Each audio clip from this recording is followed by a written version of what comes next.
किसी एक निर्णायक पल को अत्यंत महत्वपूर्ण मानना आसान होता है। हर दिन छोटे छोटे सुधार करने को कम महत्व देना भी आसान होता है। अक्सर हम खुद को विश्वास दिलाते हैं कि बड़ी सफलता के लिए बड़े काम करने होते हैं, चाहे यह वज़न घटाना हो, व्यवसाय खड़ा करना हो, पुस्तक लिखना हो, चैंपियनशिप जीतना हो या कोई दूसरा लक्ष्य हासिल करना हो। हम एक ऐसा क्रांतिकारी और आश्चर्यजनक सुधार करना चाहते हैं जिसे देखकर हर व्यक्ति दांतों तले अंगुली दबा ले। 1% का सुधार करना खास उल्लेखनीय नहीं होता, कई बार तो यह नज़र ही नहीं आता, लेकिन यह कहीं ज़्यादा सार्थक हो सकता है, खास तौर पर लंबे समय में एक छोटी बेहतरी आश्चर्यजनक परिणाम दे सकती है। इसे गणित की दृष्टि से समझें। अगर आप 1 साल तक हर दिन 1% बेहतर बनते हैं तो 1 साल बाद आप 37 गुना बेहतर बन जाएंगे।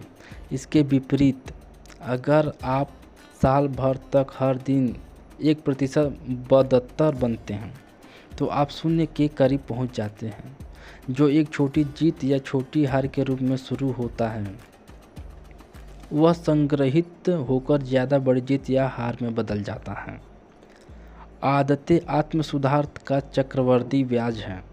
जिस तरह चक्रवृद्धि ब्याज से पैसा कई गुना बनता है, उसी तरह दोहराने पर आपकी आदतों के परिणाम भी कई गुना हो जाते हैं।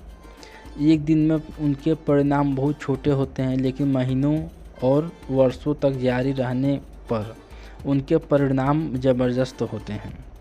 2, 5, शायद 10 साल बाद पलटकर देखने पर ही आपको अच्छी आदतों का मूल्य और बुरी आदतों की कीमत साफ दिखाई देती है। दैनिक जीवन में इस अवधारणा का महत्व समझना मुश्किल है। हम अक्सर छोटे परिवर्तनों को नज़रअंदाज कर देते हैं क्योंकि वे उस पल बहुत ज़्यादा महत्वपूर्ण नहीं दिखते हैं।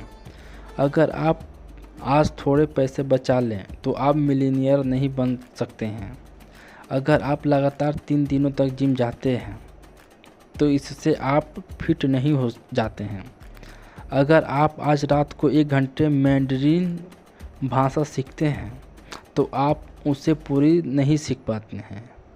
हम परिवर्तन के बाद परिणाम जल्दी नज़र नहीं आते हैं, इसलिए हम अपनी दिनचर्या में फिसल जाते हैं। दुर्भाग्य से परिणाम मिलने की धीमी गति के कारण बुरी आदतें भी आसानी से पड़ सकती हैं। अगर आप आज अस्वस्थ चीज़